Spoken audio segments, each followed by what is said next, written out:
namna zoezi letu litakavyoendeshwa na namna lilivyoendeshwa mpaka tumefikia siku ya leo hapa. Waheshimiwa wabunge, idadi ya kura zitakazopigwa kwa kila kundi. Waheshimiwa wabunge, baada ya kupata maelezo ya msimamizi wa uchaguzi, sasa ninatoa ufafanuzi kuhusu utaratibu wa kupiga kura kwa mujibu wa kanuni ya 11 fasili ya 4 ya nyongeza ya 3 ya kanuni za Bunge za mwaka toleo la Juni 2020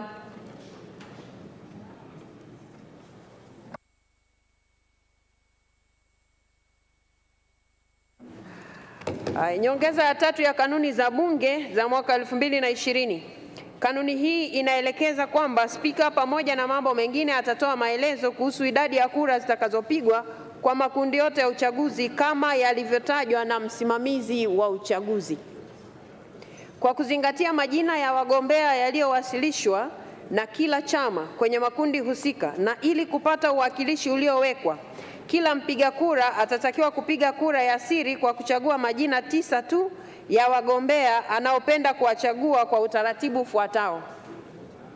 Kundi A, wagombea wanawake wapo 6.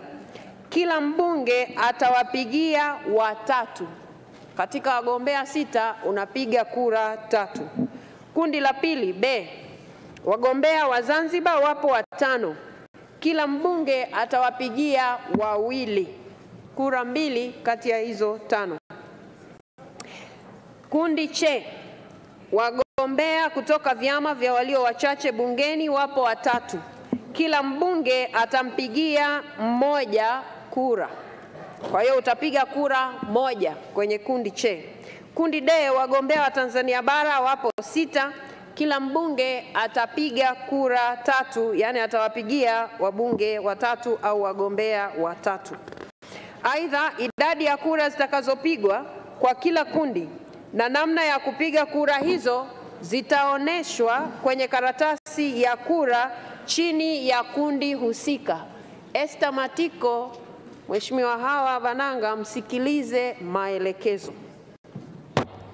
Mpiga kura ambaye kwa bahati mbaya ataharibu karatasi yake ya kupigia kura wakati zoezi la kupiga kura likiwa linaendelea, anaweza kuirejesha karatasi hiyo iliyoharibika kwa msimamizi wa uchaguzi na kupewa nyingine badala ya hiyo iliyoharibika.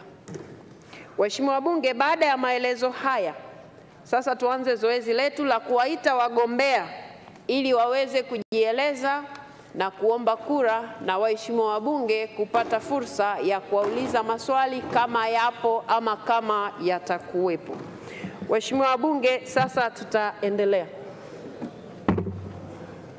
Katibu. Ndugu Angela Charles Kiziga.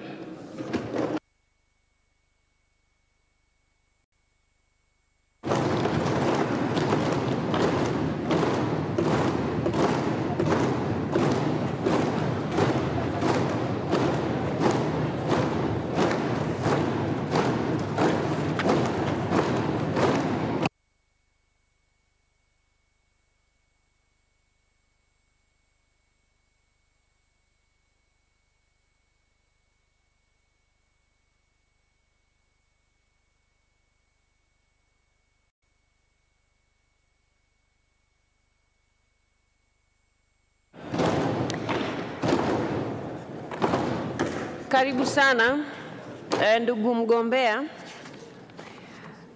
Angela Charles Kiziga. Sasa waheshimiwa wabunge, kwa sababu kanuni zetu zinatutaka tuendeshe zoezi hili kwa Kiingereza, kwa hivyo nitatoa fursa kwa mgombea wetu kujieleza kwa Kiingereza, na ninyi kama mtakuwa na maswali mtapewa fursa ya kuuliza kwa Kiingereza, na huo ndio utakuwa utaratibu. So I will take this opportunity to welcome you to the Parliament of Tanzania. And now you're given an opportunity to talk to the House, because these are the voters for the position that you're vying. Please close to the podium and ask for the votes for 3 minutes. And then members will be given a chance to ask you questions if they will have some. Please. Thank you very much, Honorable Speaker, for giving me this opportunity to stand before you and to stand before this House of Assembly. Madam Speaker, before I proceed, allow me to salute you as the Speaker of this Assembly. Allow me also to salute Honorable Prime Minister, who is the government leader of this Assembly. Allow me also, Honorable Speaker, to salute Honorable Ministers who are present here today and Deputy Ministers who are present here today, but for those who are available. Madam Speaker, allow me also to salute both honorable members of this Assembly, 366 members from the ruling party, Chama cha Mapinduzi, and 19 members from opposition, for those who are present today, Madam Speaker. Allow me also to recognize honorable members from ACT Wazalendo, 4 of them, but for those who are available today, and 3 members from CUF, for those who are present here. Allow me also, Honorable Speaker, to recognize Honorable Attorney General, my brother Felesh, who is also part of this Assembly. Madam Speaker, after that short recognition, allow me to salute you all in the name of Almighty God. Assalamu alaikum. Madam Speaker, allow me also to introduce myself. My name is Angela Charles Kiziga, aged of 49 years, Madam Speaker. I'm an adult, I'm matured, and I'm both matured, Madam Speaker, to stand and represent you to the East Africa Legislative Assembly. But I'm also, Madam Speaker, matured enough in diplomatic matters and also in political matters. Madam Speaker, I just want to assure you that I'm capable enough to stand and defend national interest to the East African Legislative Assembly. I want to assure you also, Madam Speaker, in this House today, that I'm multifunctional, I'm visioned, I'm committed, I'm well committed to my country, and I'll be able to stand, to defend, to protect my national interests as priority number 1 to the East African Legislative Assembly. Not only that, Madam Speaker, I'm also very loyal to my country. I want to assure you, Madam Speaker, that I'm well determined, and I want to assure you also this House. 2012, when I stood up here, same house, same place. I asked for your votes, Madam Speaker, in this House, and you voted for me, and I became a member of the East African Legislative Assembly. During my tenure, I was privileged to be a chairperson of a committee called Communication, Trade and Investment. I'm proud to stand before you, Honorable Speaker, in this House to inform you that the OSBP, One-Stop Border Post, that was my bill which started during my tenure, and I made sure, because it had an interest part of my country, I was managed to make sure that bill was attended by 3 members of that country during that time, Tanzania, Kenya, Uganda, and Rwanda, and it became a law, and that's why we can see today our roads are well secured, our roads are well protected. Thank you so much. Thank you so much. Having said that, Madam Speaker, thank you so much. Thank you so much for your explanation, and I think the members of parliament have already heard you and they have understood you. Now I will ask them if they have any questions for you. I will be recognizing the members who will be standing if there are any questions. I don't see any question. Okay. So, Angela Charles Kiziga, thank you so much for coming. The members have heard you. Madam Speaker. You got a last word, 30 seconds. Madam Speaker, I thank you once again, and I humbly ask for your votes. I humbly ask for both members from opposition side and from the ruling part, and honorable ministers, and my brother, Honorable Felesh, to vote for me so that I can represent you to the East African Legislative Thank you so Assembly. much. I beg Thank you. You can now go. Thank you so much.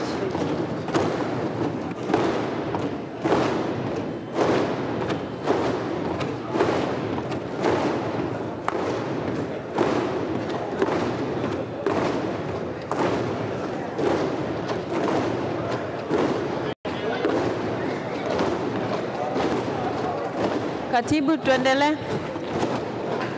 Ndugu Wabunge Nadra, anakuja mgombea wa pili kwenye nafasi ile ile ya wanawake. ndugu Nadra Juma Mohamed.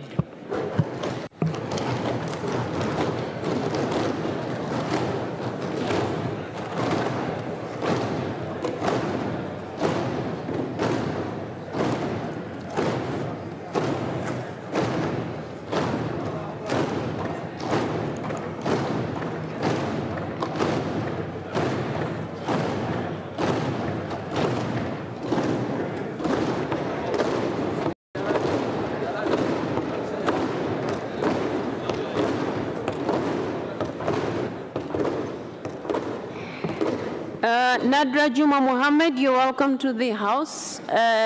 Before you are the voters who are going to listen to you as you ask for your votes.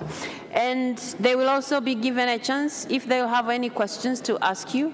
But right now, you're welcome. You can use your 3 minutes to talk to the members of parliament and tell them what you want to tell them. Please. Thank you. Honorable Speaker, Honorable Prime Minister, Honorable Members of Parliament, nawasalimu kwa jina la Jamhuri ya Muungano wa Tanzania. As introduced before, my name is Nadra Juma Mohamed. I'm a graduate from Mwalimu Nyerere Memorial Academy, where I earned my bachelor degree in Management of Social Development. Honorable Speaker, and honorable members of Parliament, I'm standing before you asking for your votes so I can represent my country in East Africa Legislative Assembly. If given the opportunity, my first priority will be to stand for the national interest, as it is something not to be compromised with. Secondly, I will be in a front line to emphasize that peace and harmony is maintained among the member states. Honorable Speaker, honorable members of Parliament, I humbly ask for your votes. Thank you.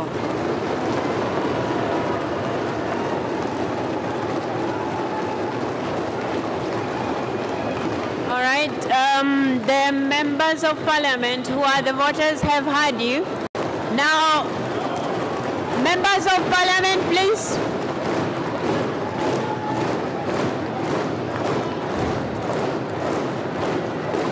Thank you so much. Thank you so much.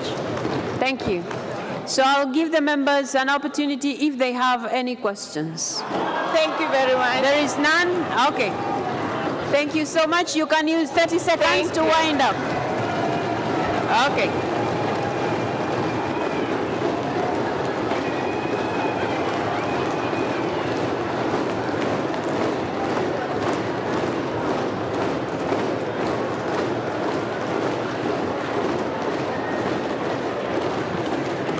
Haya, katibu ita mwingine.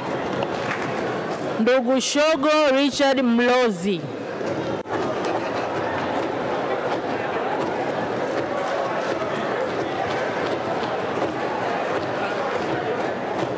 Naomba aingize ndani ndugu Shogo Richard Mlozi.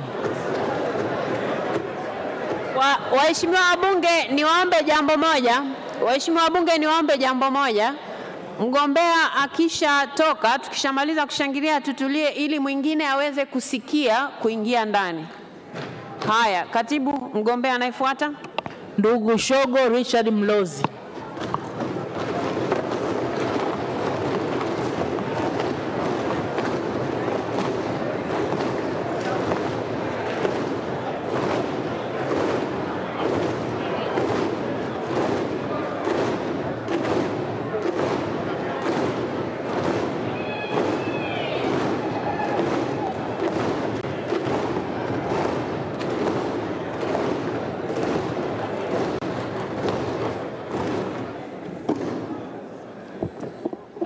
Shogo Richard Mlozi, you're welcome to the House. These are the voters who, if they are convinced with what you're going to say, they'll vote for you. So you're given 3 minutes to ask for votes from the members, and members will be given an opportunity to ask you questions, if any.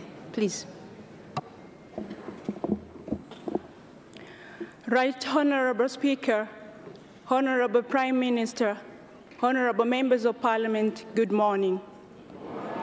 I'm very humbled to stand before you this morning. My name is Shogo Richard Mlozi. I am a candidate for the position of Member of Parliament in the East African Legislative Assembly. I'm a seasoned expert in the tourism industry. I'm a senior lecturer, and I've had the opportunity to serve in various boards. Right Honorable Speaker and members, given opportunity to serve in this position, I'll do my best to put the interest of our nation before everything.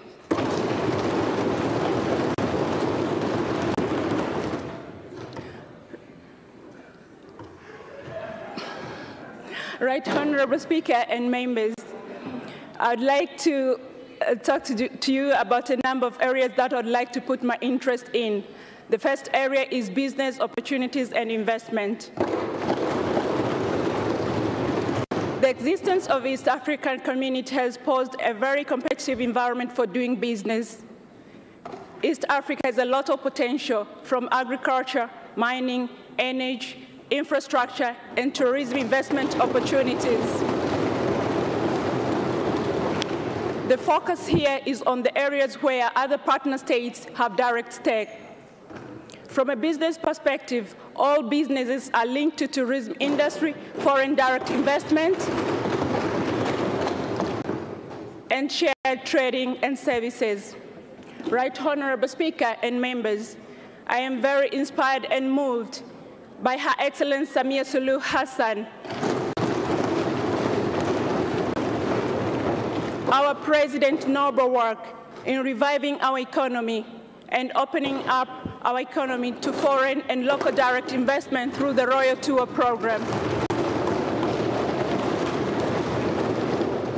These initiatives have had a very huge impact to our economy and has positioned Tanzania as a very competitive destination. The question is, how do we make that competitiveness sustainable? Also, the question is, how do people of Tanzania take advantage of those opportunities within the East African region? Honorable Speaker, given an opportunity to serve in this position, I will make sure we work on complementarity, cooperation, and protection of our national interest. Another area that I would like to champion is the area of women empowerment. Honorable Speaker and members. Dr. Shogo, your time is up, and I think the members have already heard you. Are there any questions to the contestant?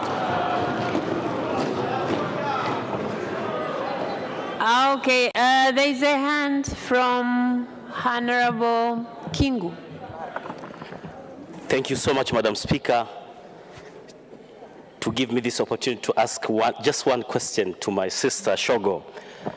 Honorable Speaker, I'm a little bit curious that Madam Candidate is one of the CEO of one of the most competent institutions in our country. I'm just asking, what value will she add when we endorse her today to become the representative of Tanzania to the East African Legislative Assembly? Thank you so much. You got 1 minute to respond to the question. Right, Honorable Speaker, I'd like to thank you, Honorable Kingu, for a very good question. First of all, I'm very grateful to have served as the CEO for 5 years. 5 years is a good number. This is the time for me to grow, and this is the direction I've chosen to grow. But as a CEO also, have been exposed to a number of opportunities that have given me different leaderships, have different techniques on how they're going to understand and also support you in the implementation of that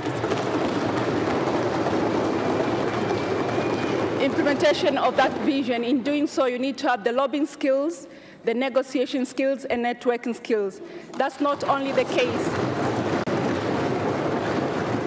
As the CEO, you always have to make decisions which are tough. In order to make this decision, you need to be a critical thinker and to make a detailed analysis before you make any decision. Thank you so much. As CEO, I've had an opportunity to be in different platforms with different executives and diplomats. That has given me a sense of deep self-awareness to know what to say, when to say, and how to say it. Dr. Shogo, that's enough. Thank you so much. Thank you. Members, I don't see any other hands, so there are no more questions. So thank you so much for the explanation you have given, and I'm sure the members of Parliament have understood. Thank you, and please vote for me.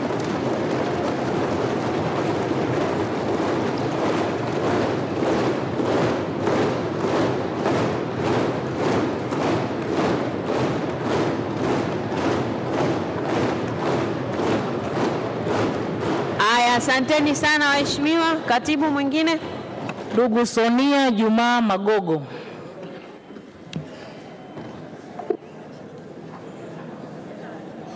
Katibu, rudia, sijui kama amesikia. Naomba aletwe ndugu Sonia Juma Magogo.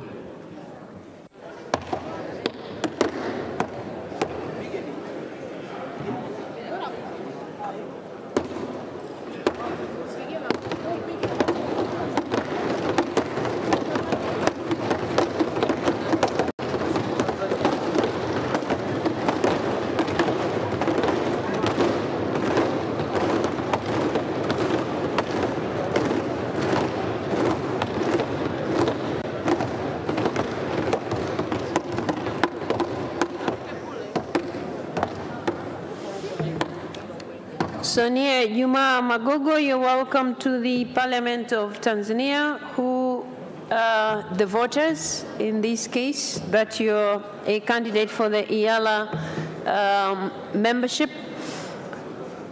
So you will be given 3 minutes to ask for votes from the members, and also the members will have an opportunity to ask you questions should they have any. Please. Thank you, Honorable Speaker. Honorable Deputy Speaker, Honorable Prime Minister, Honorable Members of Parliament, good morning. In front of you is Sonia Juma Magogo, contesting for the post in East Africa Legislative Assembly. Academically, I have a master's degree in business administration from Mzumbe University. I also have postgraduate diploma in management of foreign relations from Center of Foreign Relations, Kurasini. I also have an advanced diploma in business administration and management from CBE. I was a member of Parliament, special seats, from 2015 up to 2020. And currently, I am a principal compliance officer from NSSF.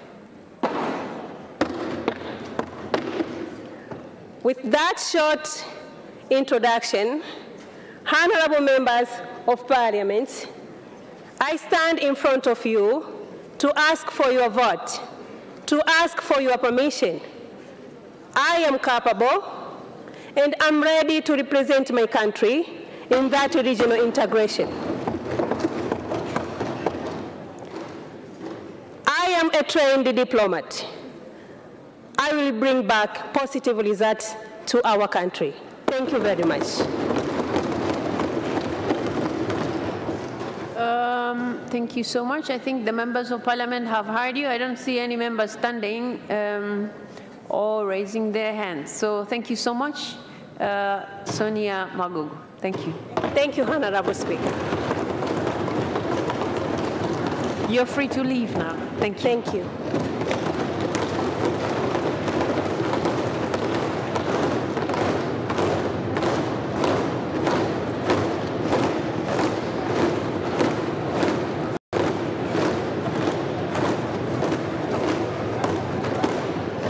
Katibu anayefuata. Ndugu Queen Juliet Lugembe.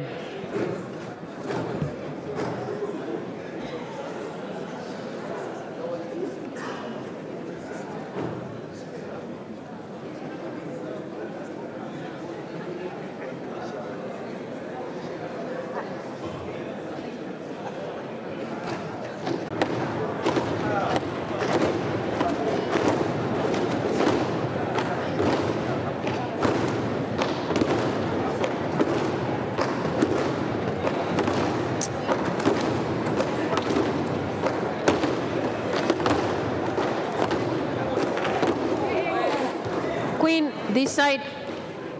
Yes, please. Okay. Queen Juliet Lugembe, you're welcome to the House, and before you are the members of Parliament who are likely to vote for you if they are convinced with what you're going to tell them. So you have 3 minutes to convince them to vote for you. Why do you want to become a member of the East African Legislative Assembly? Please.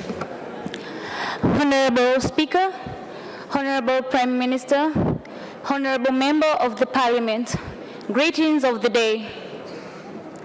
My name is Queen Juliet William Lugembe, a Tanzanian who is ready and willingly to represent the country in East Africa Legislative Assembly.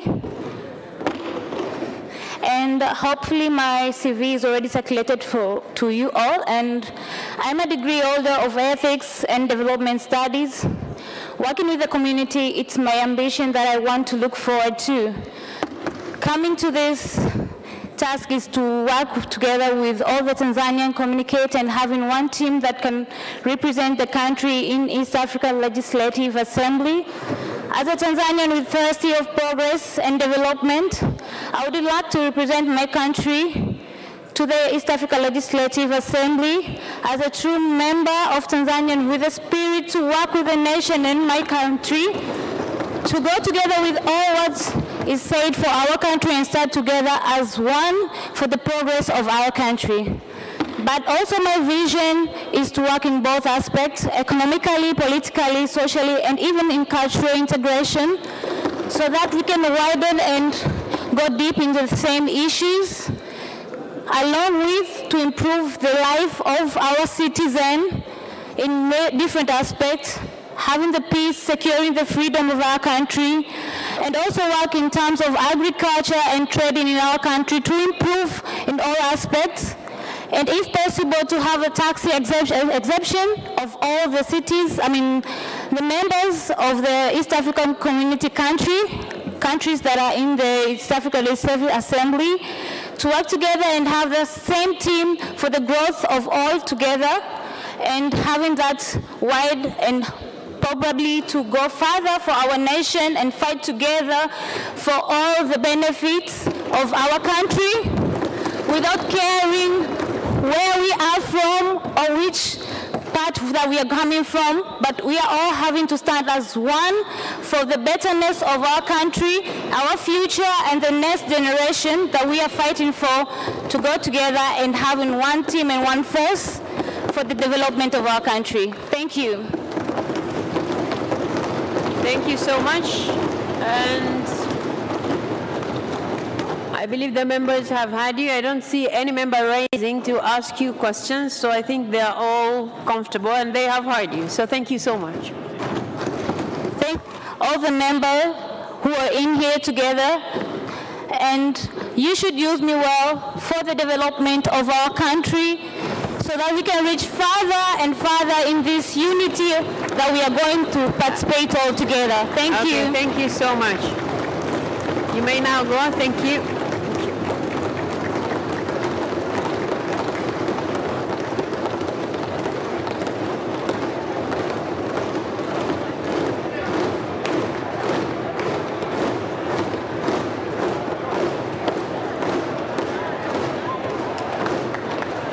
Katibu anayefuata. Ndugu Zainab Ham Abdu. Waheshimiwa wabunge, ngoja aitwe anayefuata. Waheshimiwa wabunge. Ndugu Zainab Ham Abdu. Kwani anasindikiza?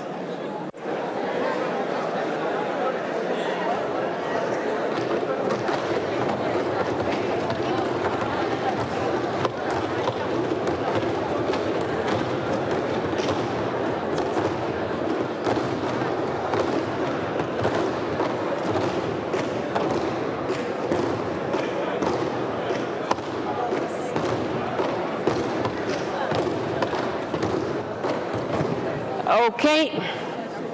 So Zainab Ham Abdul, you're welcome to the Parliament of Tanzania, and these are the members of Parliament who will be voting for you, should they be convinced with what you're going to say. So you're given 3 minutes to express yourself before them. Please. Thank you. Honorable Speaker, Honorable Prime Minister, honorable members of the Parliament, ladies and gentlemen, good morning. In front of you, I'm Zainab Ham Abdul, contesting for the position to become a member of East Africa Legislative Assembly representing our country.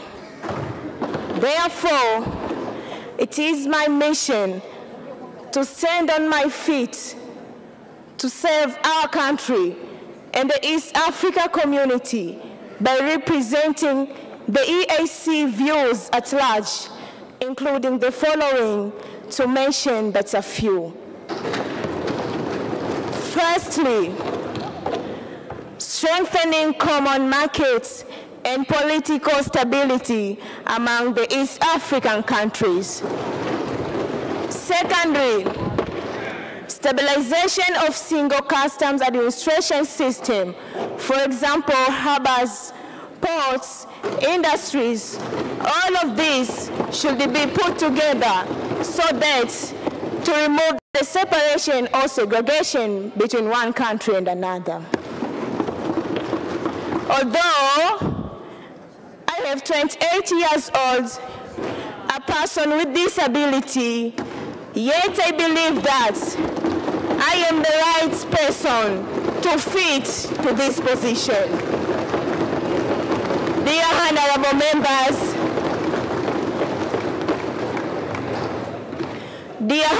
members, I kindly request for your votes so that I become a country representative in East Africa Legislative Assembly. Thank you so much. May God be with us always.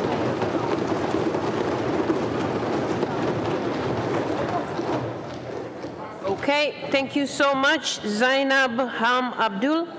I don't see any member raising to ask you questions. I believe they have understood you. You got 30 seconds to wind up, and then you may take your leave.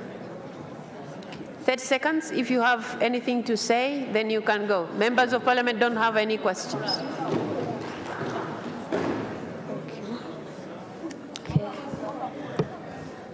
I again requesting, humbling for your votes, honorable member. You may now go. You may take your leave. Thank you. Thank you.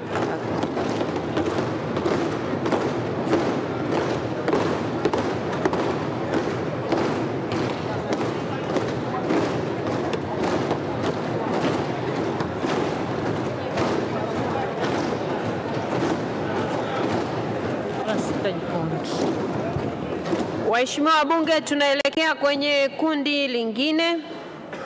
Wagombea 6 wa wanawake wameshamaliza, na kati ya hao 6 utachagua 3. Utapiga kura 3. Tunaelekea sasa kundi B, kundi la wagombea wa Zanzibar. Katibu Dr. Abdullah Hasnu Makame.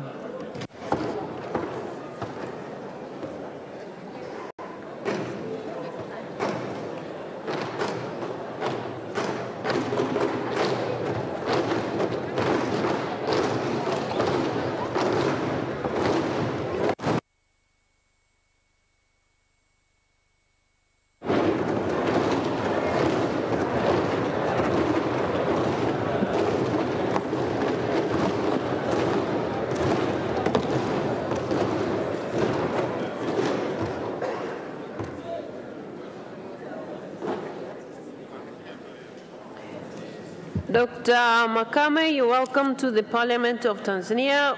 And before you are the voters, in the event they are convinced with what you're going to say, which you have only 3 minutes to express yourself, but yeah, ask for the votes from them since you have indicated interest in going to represent Tanzania to the East Africa Legislative Assembly. Please. Thank you very much, Right Honorable Speaker, for giving me the opportunity to address this August House and request for my votes. Right Honorable Speaker, I'd like to request your indulgence just for a few seconds to greet the August House in Kiswahili Legislative Assembly.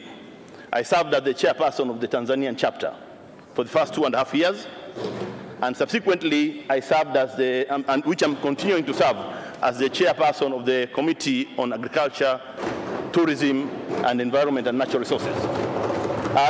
These tasks are additional assignments that were given to me by my colleagues because they thought I could deliver some more work, additional work on behalf of them. So I did that work, and I'm quite sure, Madam Speaker, you never received any complaints. But also, during the tenure in the East African Legislative Assembly, we did some work. We did pass some bills, we did pass some, make some resolutions, but more also we have some social activities, maybe in terms of games. And you know that, Madam Speaker, we participate in games. Thank you so much. They have heard you. They have heard you. And I'm not seeing any member raising up to ask questions, so I believe they have understood you. 30 seconds. Where? I don't see any hand. Okay, Honorable Abdallah Mwinyi. Thank you very much, Honorable Speaker. As Dr. Makame is a second termer, I didn't want to let him leave before he can answer a few questions.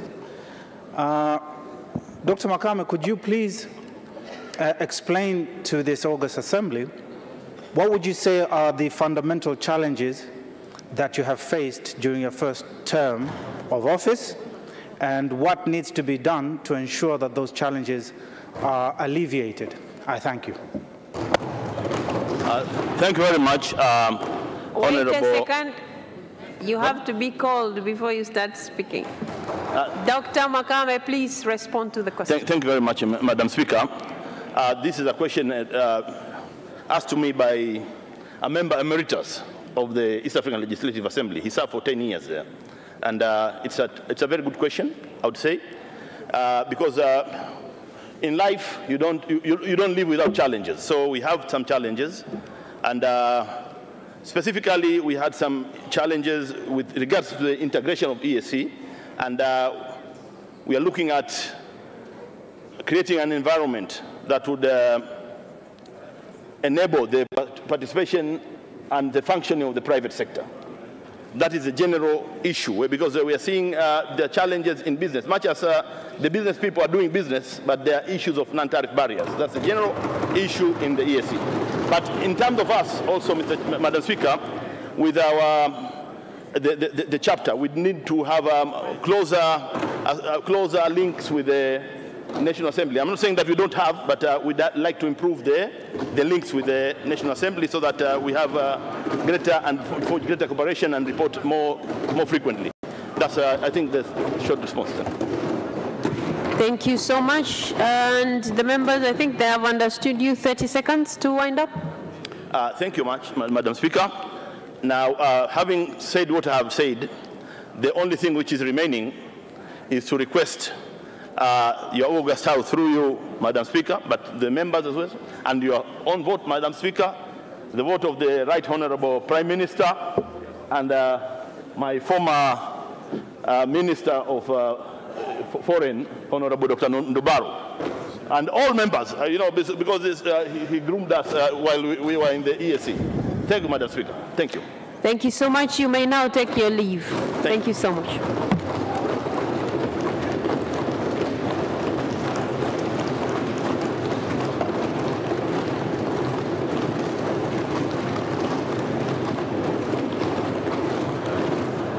Katibu anayefuata. Ndugu Machano Ali Machano.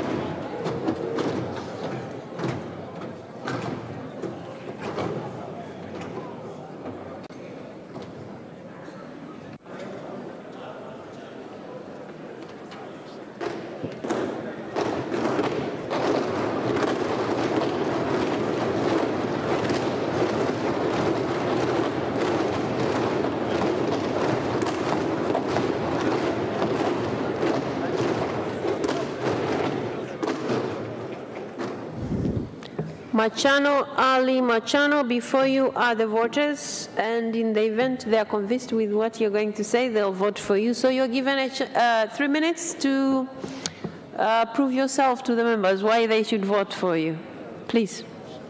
Thank you very much, Honorable Speaker of the Parliament of the United Republic of Tanzania, Your Excellency Dr. Tulia Ackson, Honorable Deputy Speaker of the glorious Parliament of the United Republic of Tanzania, Your Excellency Musa Azan Zungu, Honorable Prime Minister of the United Republic of Tanzania, Your Excellency Majaliwa Kassim Majaliwa, Honorable members of the Parliament, ladies and gentlemen, Assalamu alaikum.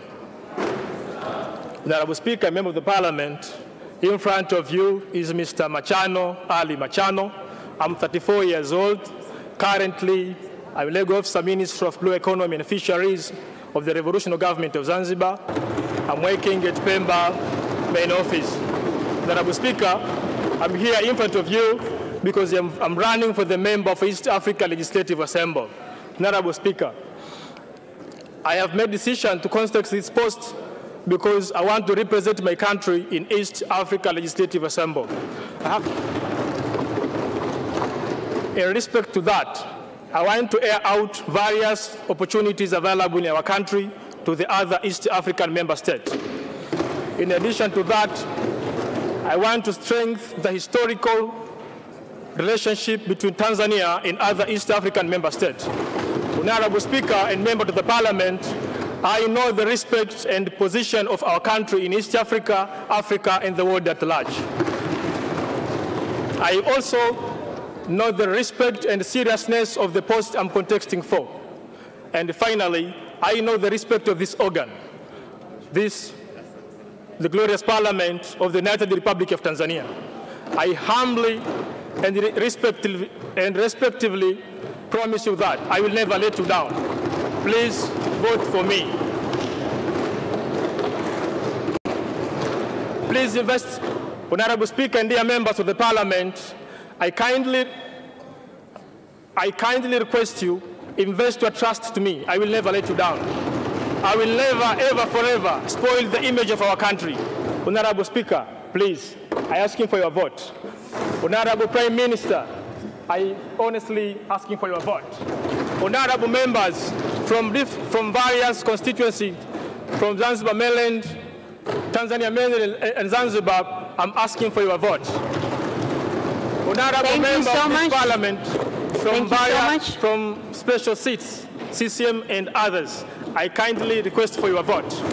Thank you so much, Mr. Machano. Thank you so much. Thank you so much. Thank you. The members have already heard you, and I am not seeing any member raising up to ask you questions. And since you have already requested for the votes, you can use 30 seconds to wind up, and then you can leave. 30 seconds to wind up. Honorable Speaker, thank you very much.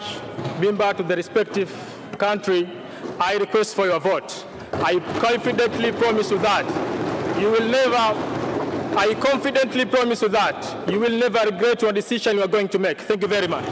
Thank you. Thank you.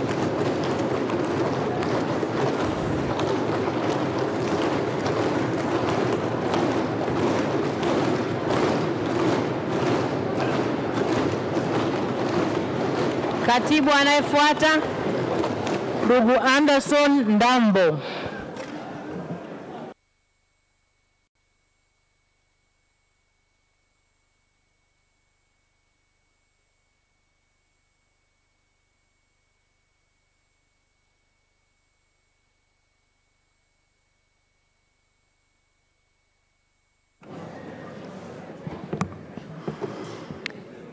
Mr. Anderson Emmanuel Ndambo, you're welcome to the Parliament of Tanzania. And before you are the members of Parliament who are going to vote for you when they are convinced that you can represent the country well at the East Africa Legislative Assembly. You have got 3 minutes to prove yourself to the members. Please. Thank you, Honorable Madam Speaker. Thank you, Honorable Prime Minister. And thank you, honorable members of this Parliament. Ladies and gentlemen, good morning. First of all, I would love to express my deep, sincere gratitude for me being part of this election process. As for me, this reflects the ideas of youth empowerment, deepening and widening democracy values in this country. Honorable members, tracing back the history of East African community since 1948 until 2000, when the current East African community was re-established, through its falls and rise, there is one great lesson we got, that economy was the major primary reason for the establishment of East African community, and probably most in the rest of the regional integration around the world. And this is because, members, most countries, especially in Africa, have been struggling to overcome the challenges of small market, lack of technology, scarcity of resources, and probably in the modern world, the new trend of international aid, which prefer mostly the regional development project instead of individual state development projects. Meanwhile, members, East African population has been projected by International Monetary Organization will be dwelling in East Africa. On the ground, AEC members are struggling while facing the high increased rate of unemployment, which mostly affecting the young people who are projected to reach to 70% by 2025. The above analysis suggests something very concisely, that if we keep and continue thinking as an individual state rather than a regional bloc on addressing issues affecting our people, then we should be prepared for the wars to come. Honorable members, we have issues in politics. Political intra-conflict between member states. Likely, Uganda versus Rwanda, Rwanda versus DRC Congo. We have a very huge gap of democracy standard values in East African members that affect their unification and jeopardizing the dream of East African Federation. And that affect the performance and implementation of protocols on place we have currently, and pushing trade cooperation between members. Honorable members, I understand Dambo. I have interest to be part. Thank you so much. Thank you so much. Thank you. The members of Parliament have heard you, and I'm not seeing anybody raising to ask you questions. Oh, there is a question just behind you. Honorable Nusrat Hanje. Thank you, Madam Speaker. Mr. Henderson, I remember back in high school when you were the Speaker of the student government in Benjamin Mkapa, and I was the Vice President of Benjamin Mkapa student government. What are you telling your fellow youth when you become a member of East African Legislative Assembly? How are they going to benefit from you as a young person being a member of East African Legislative Assembly? Thank you. Okay, you got 1 minute to respond to the question. Thank you, Madam Nusrat Hanje, for the very great question. I understand the statistics shows the population of East Africa, the more we go, youth are constituting to 70% of the entire population. It means, it also, I believe, this is a very huge platform that will give me a chance to explore and to push the agenda that affect the development of youth agendas that will affect it in a different aspect, economically and socially and politically angles. Thank you. Thank you so much. There are no more questions, so 30 seconds to wind up, and then you may go. Again, honorable members, Anderson Dambo, my name, I believe I can be the right person. I've got capabilities to protect and promote the interest of our country for the development of East African. Please, I'm asking you again to vote and elect me to be a country representative to the East African Legislative Assembly. Thank you very much. Thank you so much. You may take your leave now. You may go. Thank you so much.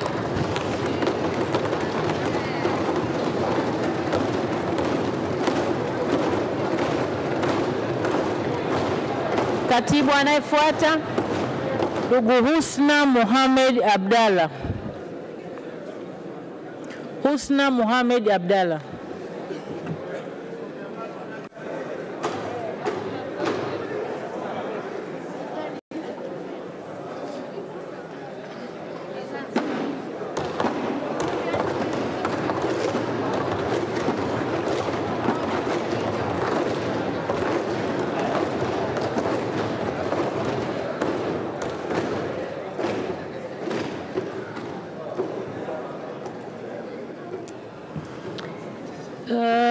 Ms. Husna Mohamed Abdalla, you're welcome to the House, whose members are going to vote for you when they're convinced with what you're going to say. So you're given 3 minutes to convince the members why they should vote for you to be a country's representative to the East Africa Legislative Assembly. Please. Thank you so much, Honorable Speaker, Honorable Prime Minister, Honorable dear members of Parliament. As I introduced by Madam Speaker, my name is Husna Mohamed Abdalla. I'm 39 years old. I am degree holder of procurement and supply management. I'm standing here as a candidate of East Africa Legislative Assembly. As we know that East Africa Legislative Assembly is the one among the organ of East Africa community which faced by some challenges, and so we have to select the smart person who have the ability to solve that challenges, and I ensure you that I am smart. Honorable Speaker,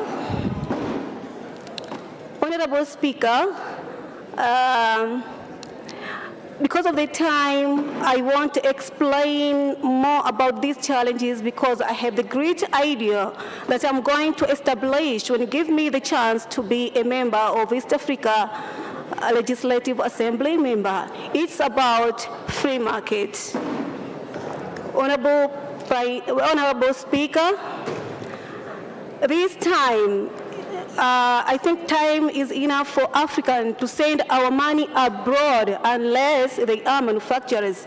We have to establish our trade center in our zone right now. We have the good location. Unlike West Africa, East Africa can receive directly from manufacturers. So we have good location, we have the port, we have the opportunity to control the business within all Central Africa countries and East Africa countries and almost of the countries among a whole Africa continent. Thank you so much, Husna. Thank you. The members of Parliament have heard you, and I'm not seeing anybody raising to ask you questions. So you got 30 seconds to wind up, and then you can leave. You're given 30 seconds to wind up, and then you can go. Thank you so much. I'm asking you kindly your vote for Husna Mohamed Abdalla. Thank you. Okay, thank you so much. You may now go. Thank you.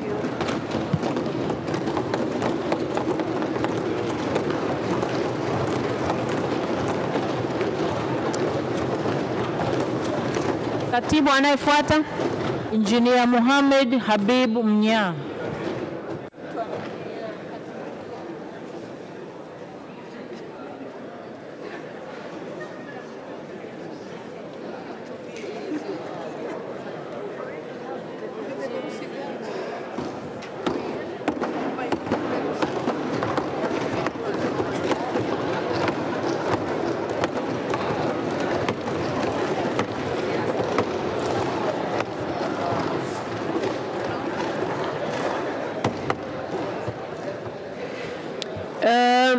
Mohamed Habib Mnya, you're welcome to the Parliament of the United Republic of Tanzania.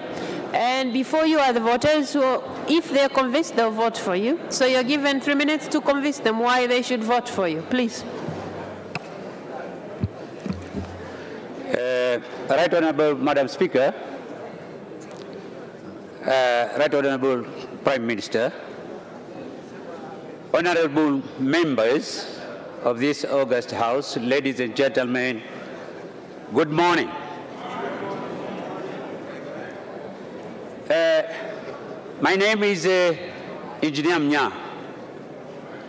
At the moment, I'm a member of IALA 4, who is completing my tenure by 17th December this year. I stand before here humbly to ask for your vote. I'm contesting for the second time for the two main reasons. One, that if you elect me to be there for the second time, I'll be increasing the institutional memory from the members of United Republic. But secondly, in this integration, the two remaining pillars are very tough ones, which are the monetary union and the political federation. From my experience, we really need political tolerance and experience for these two remaining pillars. I therefore requesting your vote in order that I can be the one of the members from United Republic. Honorable Madam Speaker, the system which has been introduced this time of being allocated with the group of ruling party somehow is a new one. I would like to declare openly that if the voting arrangement is interfering with my colleague of Zanzibar vote of CCM, don't vote for me. But if the voting arrangement is enabling us or enabling you that the one slot given to the opposition, then please vote for me. Honorable Madam Speaker, I wish to join IALA 5 in order that I'll be among the one who will be helping the United Republic, because really, in order to save the treaty. Thank you so much. The members of Parliament have heard you. Thank you so much. And I'm not seeing any member of Parliament raising up to ask questions. Okay, there's one. There are actually two questions. So we will start with Professor Sospita Mhongo. Good morning, Candidate Mnya. You are one of the senior members of Parliament in the community. The world is creeping into recession. How would you use the African community as one of the economic vehicles to take Tanzania out of this untold economic recession? Thank you. Thank you very much, Honorable. Wait a second. You wait until you're called. That's when you start responding. So, Mnya, please respond to the question. Thank you. If I understood very well your question, that in IALA, there is this EPA, we have this tripartite whereby all economic issues are under special discussion in cooperation with all members of partner states. So what we will agree, that will be for the benefit of Tanzania. At the moment, only Rwanda and Kenya have signed, but still there are some problems in order that we can sign all of us, all partner states, and then that we can benefit from EU. Thank you so much. There is a second question from Honorable Emmanuel Mwakasaka. Thank you, Madam Speaker, for giving me this opportunity to ask Honorable Engineer Mohamed Mnya. One of the key elements to convince someone to vote for you is public relations. In this aspect, since you have been elected last time, can you convince any of these public relations concerning how you have achieved in your work, convincing us so that we can give you another chance to present us in EAR? Okay, Mnya, you're given a chance to respond. 1 minute. Yeah, as of EAR, but also under collaboration of our foreign affairs. So we normally do things in a teamwork. So the whole teamwork of Tanzania, if there is something which needs to be done, we normally convince each other, we discuss together, and then we go for what we have agreed upon. Thank you so much. That was the... There's another question from Honorable Joseph Kashek Msukuma.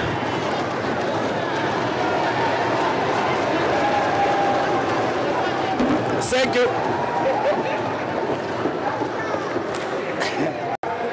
Thank you, Madam Speaker, for giving me this chance. Mr. Mnya, I want to ask you one question. Where are you? What did you do?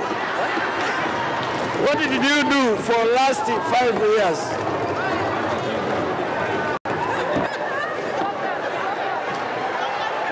I think you have heard his question. Okay, honorable members, please hold on. Mnya, did you hear his question? Did you hear his question? Did you hear his question? No, madam. Okay, members of parliament, please come down. Let's hear Honorable Msukuma. What did you do for last 5 years?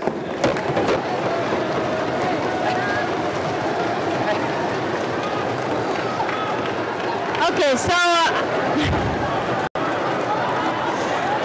okay, I'll help you. He's asking, what did you do for the past 5 years? That's his question.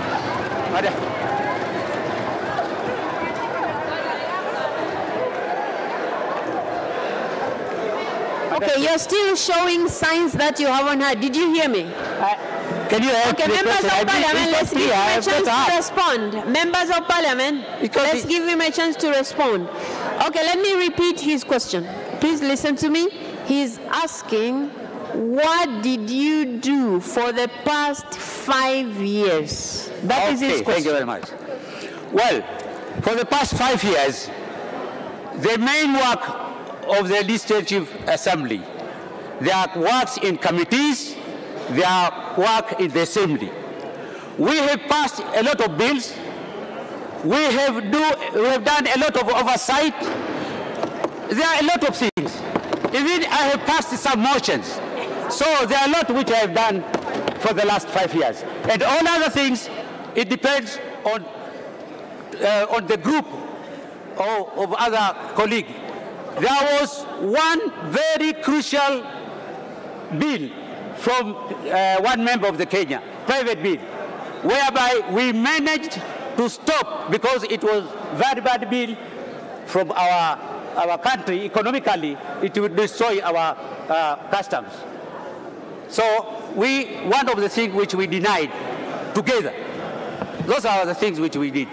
Okay, thank you so much. There are no more questions. Now you're given 30 seconds to wind up. Then you may leave. Thank you, Madam Speaker. I'm standing before here humbly to ask for a vote. But I'm repeating again, if those votes are interfering with my colleague vote of CCM Zanzibar, don't vote for me. But if those votes are enabling you to vote for the one slot of opposition, please vote for me. I thank you very much. Thank you so much. You may take your leave now. Katibu, waheshimiwa Bunge, tunaelekea kundi la 3. Kundi la wagombea wa vyama vya walio wachache bungeni. Na hapa tunao watatu. Katibu. Ndugu Ado Shaibu Ado.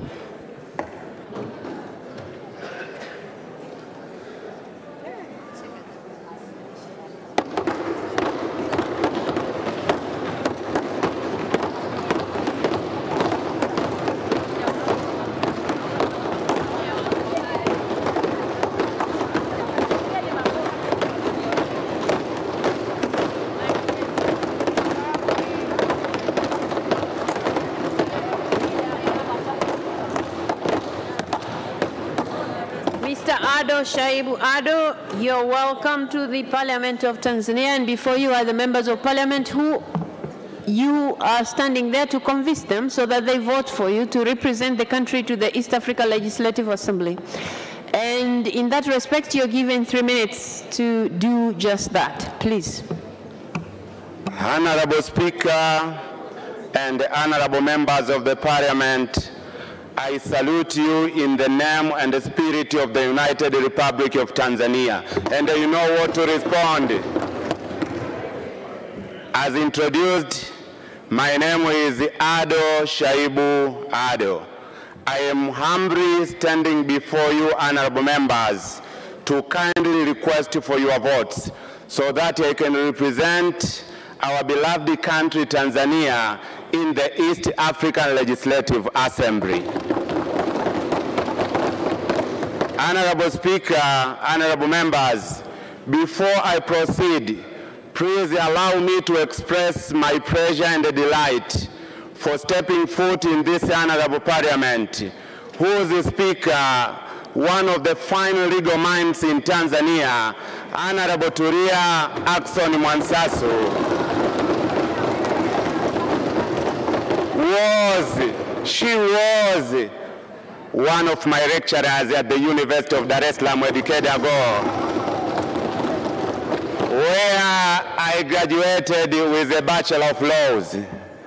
While at the University of Dar es Salaam, I remember Professor Paramagamba Kabudi, who is also a member to this House, together with Dr. Gaston Kennedy, who is serving us at the United Nations, taught us a new course called the East African Community Law.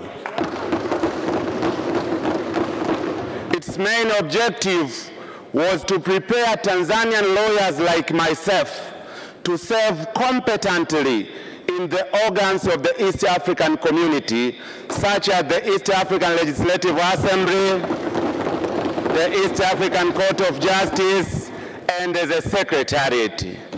It therefore follows Ado Shaibu is academically prepared to serve for the role. Apart from my academic background, Honorable Speaker, Ado Shaibu is a true believer in Pan-Africanism. And I'm very happy that Dr. Bashiru Ali Kakulwa is also a member to this House. He can testify that we worked together, we volunteered together. A decade ago, we volunteered together at the Mwalimu Nyerere Professorial Chair in Pan-African Studies. And we proudly sang, Afrika Moja, Afrika Huru. I volunteered, served, and dedicated my time in various Pan-African movements and platforms in East Africa and elsewhere in Africa. Thank you so much, Ado. My promise, if elected, is twofold. One, I promise that I will protect and defend the interests of Tanzania. Ado Shaibu, the Speaker is calling you. Wait a second. Thank you. The members have heard you. Now they'll have a chance to ask you questions if they have any. And I'm seeing 3 members who have just rose up. So I'll start with Constantine John Kanyasu. I thank you, Madam Speaker. Tanzania is the second largest country in East Africa, with the new coming in of DRC Congo.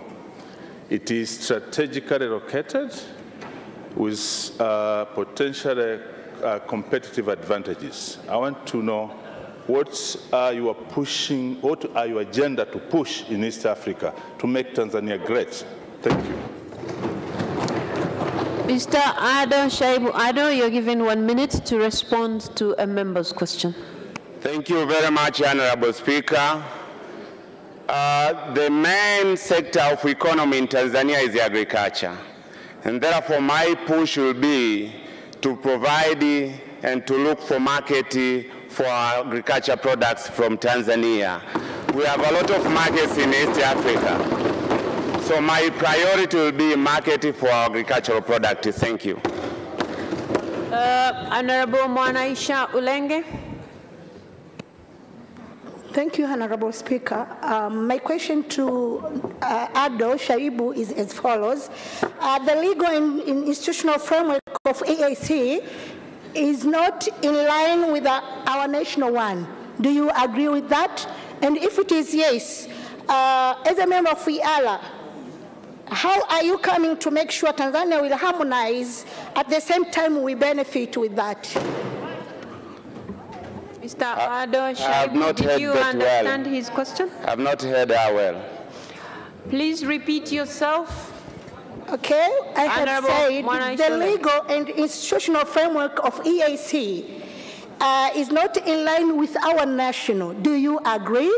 And if it is yes, as a member of FIALA, how are you going to make sure Tanzania will harmonize and at the same time we benefit? Thank you.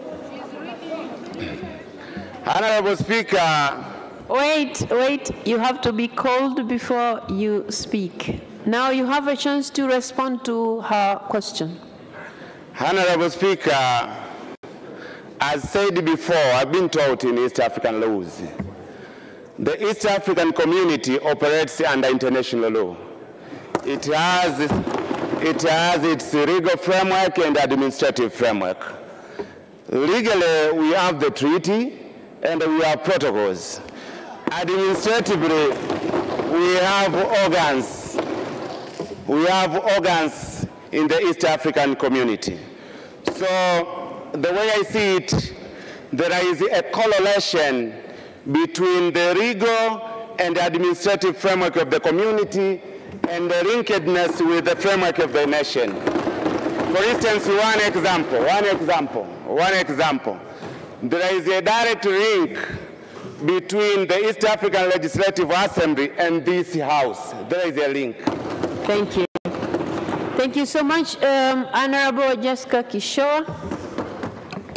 Thank you, Honorable Speaker. Mr. Candidate, the EU has criticized the construction of Uganda-Tanzania pipeline project. And we know that in East Africa, this is a big project. What is your position on this? I am sorry, members. I'm going to rule that out as a question for the candidate. So I will let another member speak because that will be the third question. So, Honorable Juma, I think. I thank you very much, the Right Honorable Speaker, for giving me this opportunity. I would like to pose one question to the Honorable contestant. At times there occur contradiction between the jurisdictions of the member states and the ambience of the law establishing East African Legislative Assembly. When that happens, what would be your useful wisdom? Come again? I don't see you properly. I'm sorry. Okay. Okay. No problem. Just hold on. Can you please repeat yourself? I would like to pose one question to the honorable contestant. Honorable Speaker, at times there occur contradictions between the jurisdictions of the member states and the ambience of the East African Legislative Assembly law. When that happens, and as a seasoned lawyer, what is your wisdom? When that happens, what is your wisdom? Okay, have you understood it? Have you understood his question? I'm not sure if I got the question properly. Okay, wait a second. Since you said I was your teacher, I'm going to explain what he's asking. Yes. He's asking when there are contradictions, and I think because we are used to teaching by examples, if there are contradictions between what this House wants and what the East Africa Legislative Assembly wants, in your wisdom, what are you going to do? Tanzania is a sovereign state. When the interest of Tanzania conflicts with the issues in the East African community, my duty will be to stand and protect for the interest of Tanzania. That will be my wisdom. That's why in my motto, I said it categorically, our country first. Thank you very much. Thank you so much. So, because you have been asked 3 questions already, I'll give you 30 seconds to wind up, then you can go. Thank you. Honorable Speaker, honorable members of the Parliament, I humbly, with profound humility, request for your votes. Thank you very much. Thank you so much, Ada Shaibu. You may now take your leave. Thank you so much.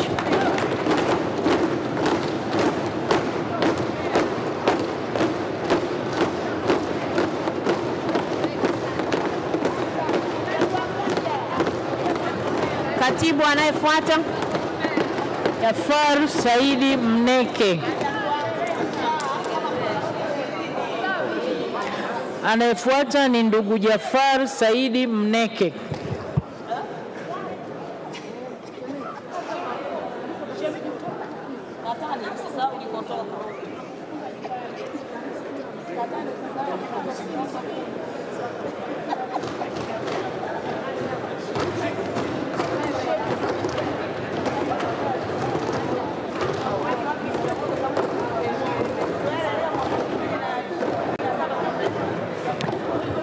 Mr. Jafar Said Mneke, you are welcome to the House. And before you are the members of Parliament who are likely to vote for you if they are convinced with what you're going to do for the position that you're vying. And you're given 3 minutes to convince them, please. Okay. Honorable members, let's listen to the candidate, please. Honorable Speaker, Dr. Tulia Ackson, the Honorable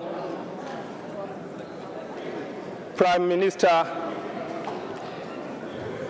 Kassim Majaliwa, the Honorable Members of Parliament,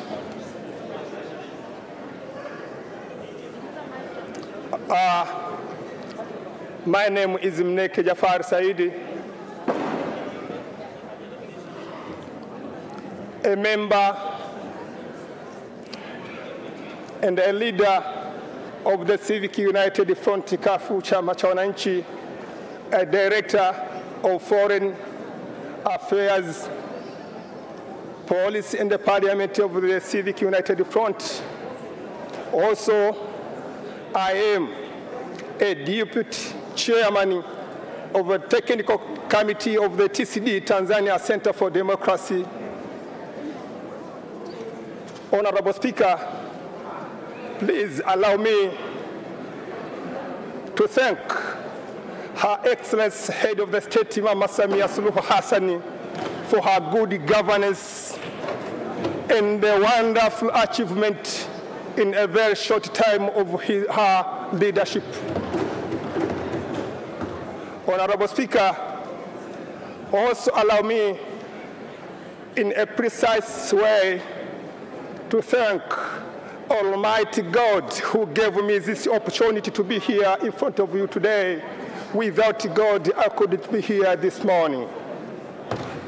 Honorable Speaker,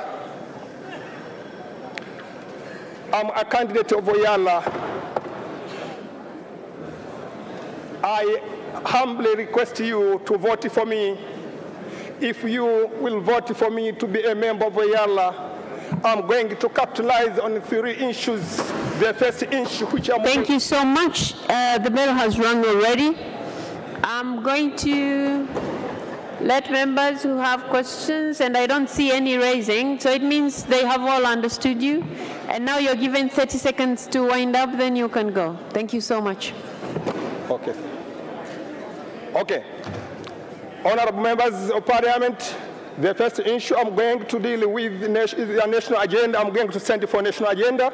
The second one, I'm going to stand for cooperation, economic cooperation in the political among the partner states. And the third issue, I'm going to stand for gender mainstreaming. I need to see women participating in economic and political issues. We have an example here. Madam Tulia Aksoni, Speaker of this Parliament, is leading well the Parliament. We have example Mama Samia Suluhu Hassan leading our country well. So women can afford and really in a very good manner. Thank you so much, Mr. Jafar Said Mneke. Thank you so much. You may now take your leave. Okay, thanks. Thank you.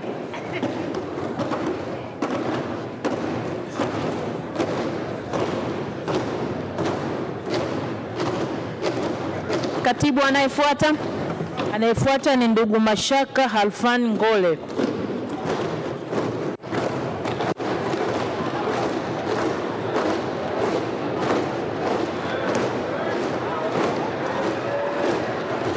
Mheshimiwa Mkumbo, unamchanganya mgombea.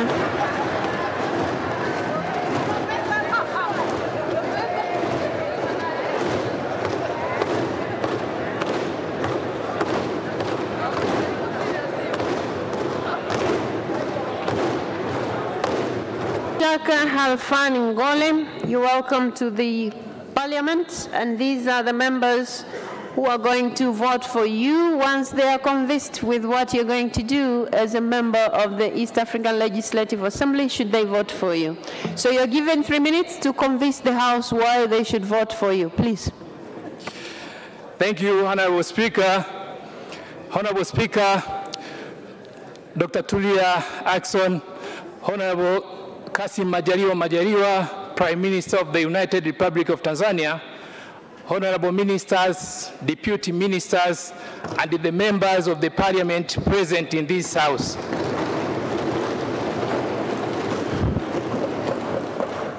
Honorable members of the Parliament, my name is Mashaka Ngole, a holder of a master's degree in business administration from Mzumbe University,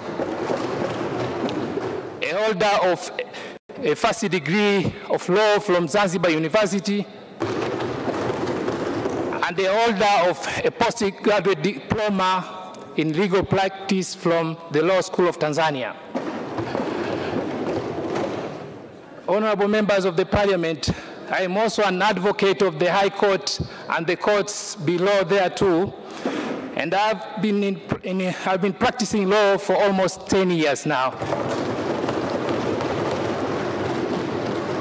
And therefore, I am conversant with the lawmaking process, which is a primary obligation of the East African Legislative Assembly.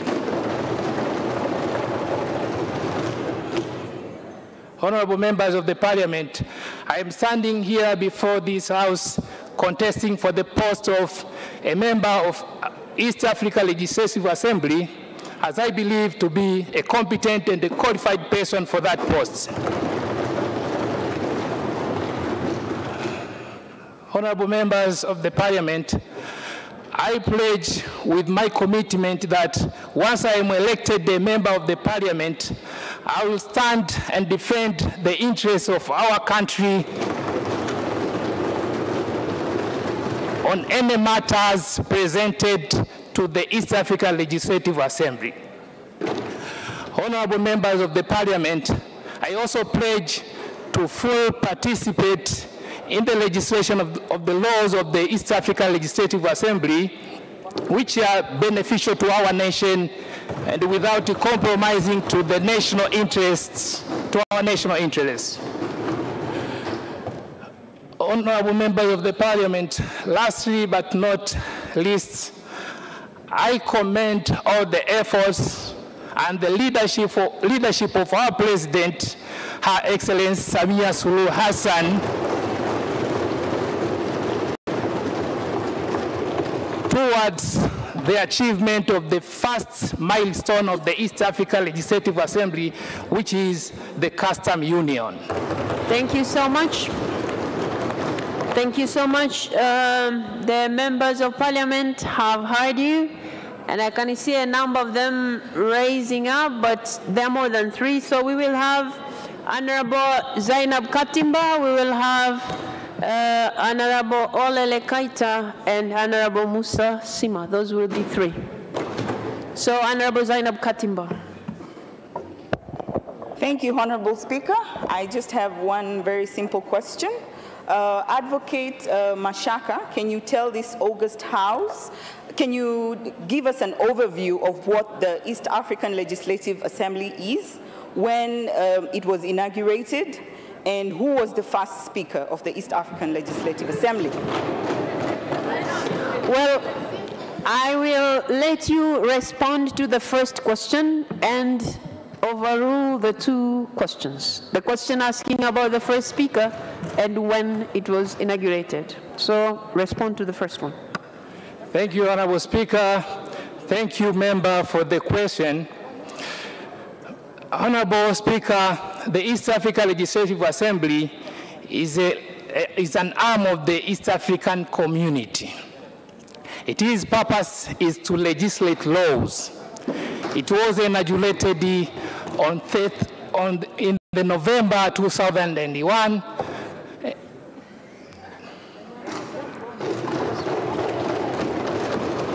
All right, thank you so much. I had mentioned Honorable Olele Kaita. I thank you, Madam Speaker, for the opportunity. My learned friend Mashaka, I'm going to ask you a very legal question. What are the statutory functions of the East African Legislative Assembly? I thank you. Mr. Mashaka, Ngole. Thank you, Honorable Speaker.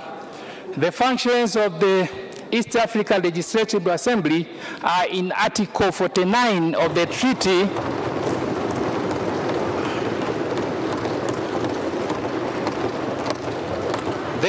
which established the East African Community. Honorable members of the Parliament, the primary objectives or functions of the East African Legislative Assembly, first is to legislate the laws applicable within the East African Community. Second is to debate and approve budget for the East African Community. The other functions are to approve the audit report and other reports submitted to the East African Legislative Assembly and other matters presented before the East African Legislative Assembly. Okay, thank you so much. And we also had, I had also mentioned Honorable Musa Sima. Thank you very much, Madam Speaker. Mr. Mashaka, you told us that you will defend our national interest. Can you tell us how? Mr. Mashaka Angola, you have 1 minute to respond to the question.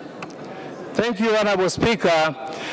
In participating to the Parliament of the East African Legislative Assembly, my role is to defend the interests of my country. Therefore, I will ensure all matters presented before the East African Legislative Assembly are well scrutinized so as to make sure that no national interest is compromised.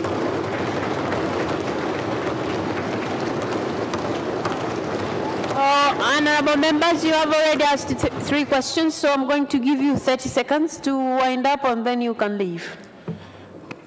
Honorable Speaker, honorable members of the Parliament, I urge you to vote for me.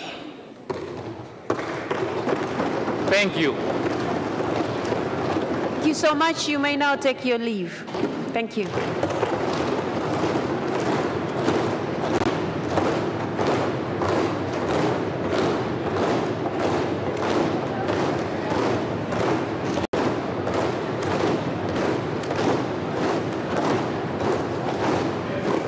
Waheshimiwa wabunge, tunaenda sasa kwenye kundi la mwisho, kundi la 4, kundi la wagombea wa Tanzania bara. Katibu. Ndugu Ansar Abubakar Kachwambwa.